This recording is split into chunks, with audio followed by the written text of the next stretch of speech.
नमस्कार, news world के इस बुलेटिन में आपका स्वागत है। मैं हूं आपके साथ सुनीता पटेल। बात करेंगे मध्य प्रदेश विधानसभा की, जिसका एक दिवसीय सत्र आयोजित होने जा रहा है। इस सत्र में प्रदेश के मुख्यमंत्री शिवराज सिंह चौहान के साथ 17 मंत्री और शामिल होंगे। हालांकि दूसरे 17 मंत्री सदन में उपस्थित नहीं होंगे। सदन में इस बार पक्ष विपक्ष के 61 सदस्यों और मंत्रियों के बैठने की व्यवस्था की गई है।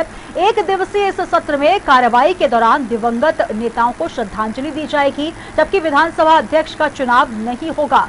सदन में बैठने वाले पक्ष विपक्ष के सदस्यों की पहले 58 नाम की सूची दी गई थी, लेकिन बाद में रविवार को बहुजन समाज पार्टी के एक सदस्य और 3 निर्दलीय विधायकों के नाम को जोड़ा गया। आपको बता दें कि अब तक मध्य प्रदेश विधानसभा सदन के 44 सदस्य कोरोना वायरस से संक्रमित पाए गए हैं। सोमवार को होने वाले एक दिवसीय सत्र में बीते दिनों आए 6 अध्यादेश भी रखे जाएंगे। तो मध्य प्रदेश विधानसभा का मानसून सत्र आज शुरू हो रहा है। एक दिवसीय सत्र है, सीमित समय इसलिए रखा गया है क्योंकि कोरोना काल का समय है और इस वजह से एक दिवसीय सत्र जो कि बेहद अहम है। हमारे साथ state head Rajesh Saxena ji news room से लाइव जुड़ रहे हैं। राजेश जी, बहुत सीमित सा ये सत्र रखा गया है विधानसभा का, और जिस प्रकार से सदस्यों की संख्या है वो भी निश्चित तौर पर बहुत कम रखी गई है, लेकिन बहुत महत्वपूर्ण इसलिए भी है क्योंकि कई विधेयक जो है वो आज पेश होने जा रहे हैं। क्या कुछ विशेष रहने वाला है इस एक दिवसीय सत्र में? जिस तरह से आपने जिक्र किया कि कितना महत्वपूर्ण ये सत्र है, निश्चित तौर पर महत्वपूर्ण इसलिए है कि कोई भी सत्र की बात की जाए तो पिछले सत्र और जो सत्र हो रहा है इसके बीच में 6 महीने के भीतर सत्र आहूत कर लिया जाना चाहिए।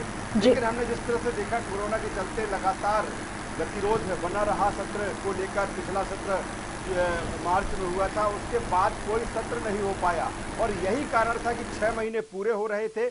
ऐसे में सत्र को आहूत करना बहुत आवश्यक था और उसी के चलते ये सत्र अब रखा गया है। पहले 3 दिन का ये सत्र था, लेकिन सर्वदलीय बैठक में जिस तरह से ये तय किया गया सारे पक्ष और विपक्ष ने बैठकर कि सत्र 1 दिन का रखा जाए, उसका कारण यही है कि 44 जो से ज़्यादा जो मंत्री और विधायक हैं वो कोरोना से संक्रमित हैं। हमने लगातार जिस तरह से देखा कि मुख्यमंत्री शिवराज सिंह चौहान कोरोना पॉजिटिव मिले थे, उनके कैबिनेट के तमाम सारे मंत्री पॉजिटिव हो चुके हैं। इसके अलावा कई विधायक, चाहे वो कांग्रेस के हों या बीजेपी को हों या अन्य दलों के हों, लगातार कोरोना पॉजिटिव हो रहे हैं। ऐसे में विधानसभा सचिवालय ने इस बात को गंभीरता के साथ लिया और सर्वदलीय बैठक के जरिए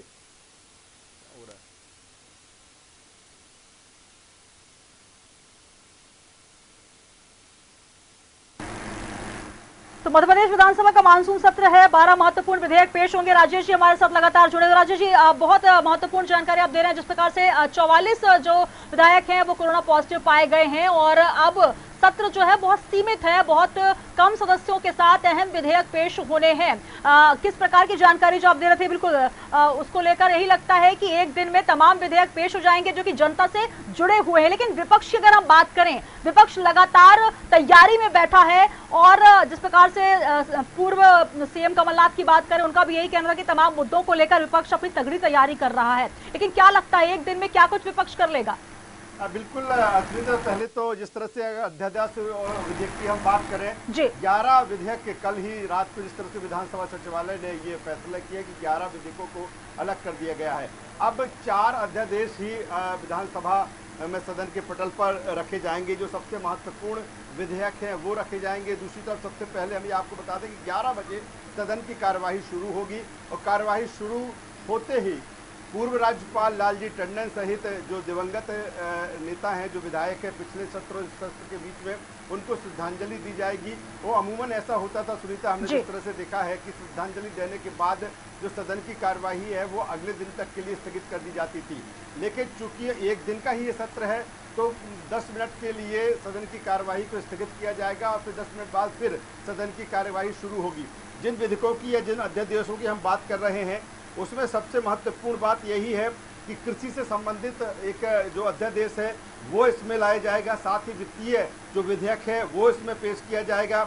इसके अलावा जो कृषि उपज मंडी संशोधन अध्यादेश है, लोक सेवाओं के प्रदान की गारंटी का जो अध्यादेश है उसको लेकर भी होगा। ऐसे 4 अध्यादेश रहेंगे।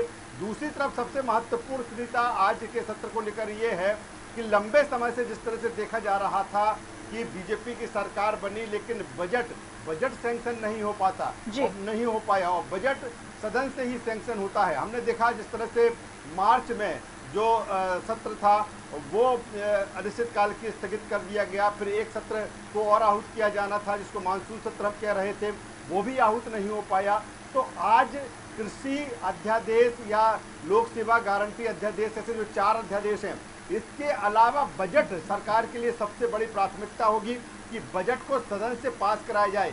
हालांकि अमूमन यही होता है कि बजट जब सदन में आता है तो उस पर चर्चा होती है, अलग अलग जो अनुदान है, अलग अलग विभागों का जो बजट है उस पर विभाग वाइज चर्चा होती है, लेकिन सत्र एक दिन का है। तो ऐसे में सीधे तौर पर यही होगा कि बजट जैसे ही सदन में रखा जाएगा और बजट उसको पेश किया माना डाल दिया जाएगा, उसको पास कर दिया जाएगा। तो एक महत्वपूर्ण ये बात जरूर है। दूसरी तरफ जो आपका सवाल था कि विपक्ष ने तैयारी कर ली है सरकार को घेरने के लिए, हालांकि प्रश्नकाल नहीं होना है, दूसरी तरफ ध्यानाकर्षण भी नहीं होना है। ऐसे में विपक्ष के पास समय बहुत कम है सरकार को घेरने को लेकर, लेकिन इतना तय है कि जैसे ही सदन की कार्यवाही शुरू होगी विपक्ष जरूर तमाम मुद्दों को लेकर सरकार को घेरने की कोशिश करेगी, शोर शराबा होगा, हंगामा होगा। जो महत्वपूर्ण मुद्दे जो विपक्ष लिए बैठा है, सबसे बड़ा मुद्दा उसके पास में है कोरोना। कोरोना के चलते जिस तरह से कहा जा रहा है, विपक्ष का आरोप है कि गलत नीतियों के चलते अर्थव्यवस्था खराब हुई है, कहीं ना कहीं उसका खामियाजा आम जनता को भुगतना पड़ रहा है। इसके अलावा अगर हम बात करें तो ये भी विपक्ष का आरोप है कि जो तैयारियां थी, जो हेल्थ सिस्टम था, वो कहीं ना कहीं सरकार का फेल हुआ है, और यही कारण है कि मध्य प्रदेश में जो कोरोना पॉजिटिव मरीजों की संख्या है वो 1 लाख के पार पहुंच गई है। ये भी एक बड़ा मुद्दा है। दूसरी तरफ ऑक्सीजन की कमी, जिस तरह से हमने हाल ही के दिनों में देखा कि मध्य प्रदेश में ऑक्सीजन का मुद्दा एक बड़ा मुद्दा रहा है। हालांकि सरकार की तरफ से फिर व्यवस्थाएं कर ली गई हैं, लेकिन एक बड़ा सवाल इसको लेकर भी विपक्ष उठा रहा है कि ऑक्सीजन की अभी भी कमी है। ये भी मुद्दा लेकर आज विपक्ष आएगा। दूसरी तरफ किसानों की जो कर्ज माफी का मुद्दा है वो लगातार चला आ रहा है, लगातार गरमाया हुआ है। 2018 विधानसभा में बड़ा मुद्दा ये रहा है, और यही कारण है कि कांग्रेस की सरकार मध्य प्रदेश में बनी। अब उसी मुद्दे को लेकर कांग्रेस सरकार पर हमलावर है। हमलावर इसलिए भी है क्योंकि अभी 28 सीटों पर चुनाव होना है। तो ये तमाम सारी चीजें, इसके साथ ही 141 जो विधायक हैं वो ऑनलाइन जुड़ेंगे। 61 जो मंत्री, जो विधायक या मुख्यमंत्री या नेता प्रतिपक्ष कमलनाथ, ये सीधे सदन में मौजूद रहेंगे। तो कह सकते हैं कि ये जो सदन की कार्यवाही है या जो सत्र है विधानसभा का, वो वर्चुअल और एक्चुअल दोनों मिला जुला हुआ है। दूसरी तरफ कोरोना को लेकर भी विधानसभा में तमाम तरह की तैयारियां की गई हैं। पूरी तरीके से विधानसभा को सैनिटाइज किया गया है। दूसरी और इसके साथ ही मास्क दिया जाएगा, स्वास्थ्य किट, हेल्थ किट है वो दी जाएगी, सैनिटाइजर से सबको सैनिटाइज हाथ किया जाएंगे। सोशल डिस्टेंसिंग की खास व्यवस्था यहाँ पर रखी गई है, और यही कारण है कि सदन का जो फ्लोर है उसमें एक सीट पर एक ही जो विधायक है या मंत्री है वो बैठेगा। इसके अलावा जो 4 दर्शक दीर्घाएं हैं उनको भी आरक्षित किया गया है, उसमें भी विधायक बैठेंगे। जी बिल्कुल, तो बहुत महत्वपूर्ण एक दिन का ये सत्र है, क्योंकि आज का कोरोना के संक्रमण काल में बहुत ही सीमित समय के लिए सत्र को बुलाया गया है। विपक्ष की तैयारी है, लेकिन सबसे महत्वपूर्ण बात यह है कि जनता से जुड़े हुए 12 महत्वपूर्ण विधेयकों को पेश करना है, और इसके साथ साथ जो अध्यक्ष का चुनाव होना था उसे भी टाल दिया गया है। तो कुल 61 सदस्य जो है वो शामिल होंगे, पक्ष विपक्ष के मिला के साथी होंगे, ऑनलाइन जुड़े हुए वीडियो कॉन्फ्रेंसिंग के माध्यम से विधायक। तो कुल मिलाकर आज का सत्र बेहद महत्वपूर्ण, जो कि 11 बजे से शुरू होगा। बहुत शुक्रिया राजेश जी हमारे से जुड़ने के लिए। और 58 नामों की सूची पहले दी गई थी, लेकिन बाद में कुछ सदस्य जोड़े गए, तो कुल मिलाकर 61 सदस्य मुख्यमंत्री को मिलाकर होने वाले हैं। और आज का ये सत्र बहुत महत्वपूर्ण है, 12 इसमें विधेयक पेश किए जाने हैं। 1 दिवसीय सत्र आज भोपाल में